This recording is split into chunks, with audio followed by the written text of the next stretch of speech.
you're talking to the biggest naysayer who ever lived. And I always say, it'll never happen. It can't happen. I can't believe that we honestly are going to get this put back together. I did have a few moments of misgivings, but truly in my heart, I knew it was going to happen. We did a master plan, which involved evaluating the entire building, doing as much exploration of the existing conditions as possible to determine the scope of the project. We look back on where we came from so that we have a better understanding of why we are where we are today. It's a rich and very proud history that we have here in Comal County.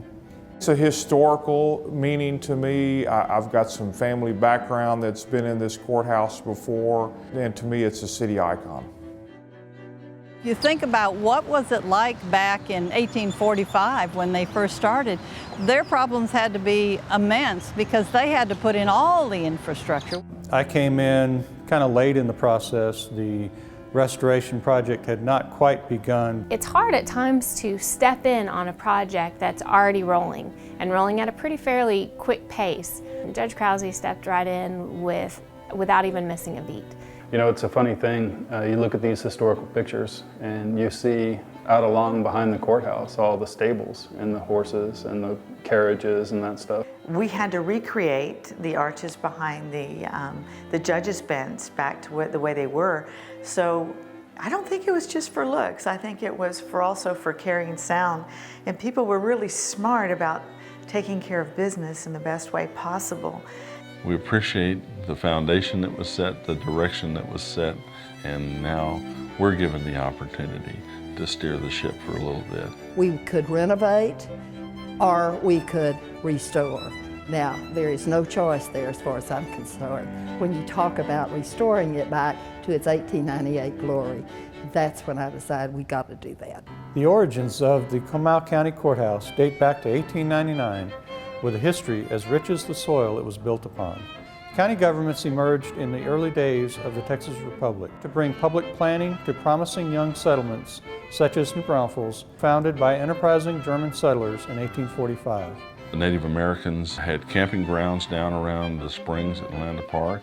Then later, Spanish came through and put a small mission in there. And then the German settlers coming along later, you know, it was a perfect place to put New Braunfels as sort of a station point for them and for Baron von Moisebach. In 1846, the first county court session was held at the home of Conrad Seabaugh, located across the street from the present-day courthouse where the New Braunfels Utilities is located. A log cabin was purchased from Theodore Sturtzing.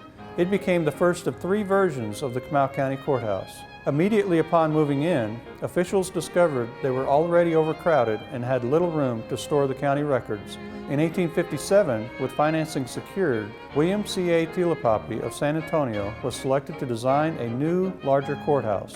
What's really interesting about the second courthouse is that Sam Houston actually addressed the citizens of Comal County, pleading with them at the onset of the Civil War not to secede from the Union. And if my memory serves me correctly, the second courthouse is where they had the murder trial for William Faust, who murdered Emma, who became the Comal Town ghost. Because William Faust did not come to his wife's side, they started looking at him. And he admitted that he had killed the little girl thinking it was his wife. When he realized he had made the mistake, he went over on the other side of the bed to begin killing his wife, and the young boy had walked in. So he had only enough time to hit her in the eyes and had blinded her, and he had ran home. He said the reason that he did it was that he was going to take the inheritance from his wife and marry her sister. When he was convicted, he sat back in the chair and he looked at the jury, he looked at the judge, he looked at his lawyer, and then he smiled and just sat back and smoked a cigar. Comal County Commissioners noted in their 1897 minutes that the courthouse had become quite dilapidated and a new, larger one would soon be necessary. Initially, they wanted the next rendition of the courthouse to be situated in the center of downtown on the main plaza. The City Council politely rejected the request, but instead offered the Commissioners 2 lots on the Comal River to sell in order to help finance another building site. If you think about it, most of the other little towns in Texas have their courthouse in the middle of the plaza.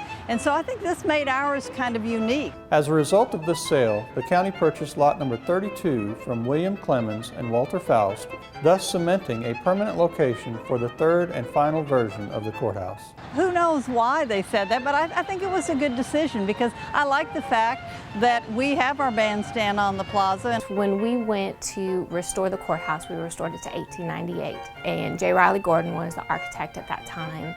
Often tried to visualize what it was like when this building was originally built. Obviously there were no mechanization. It would have been pulleys and ropes and men and oxen and whatever lifted all these things into position. I think it's just the cornerstone of the whole county, and so it just means the world to me. On May 16, 1898, officials gathered with other citizens on the front steps of the courthouse, ready to meet the new 19th century with fervor and a proud hand.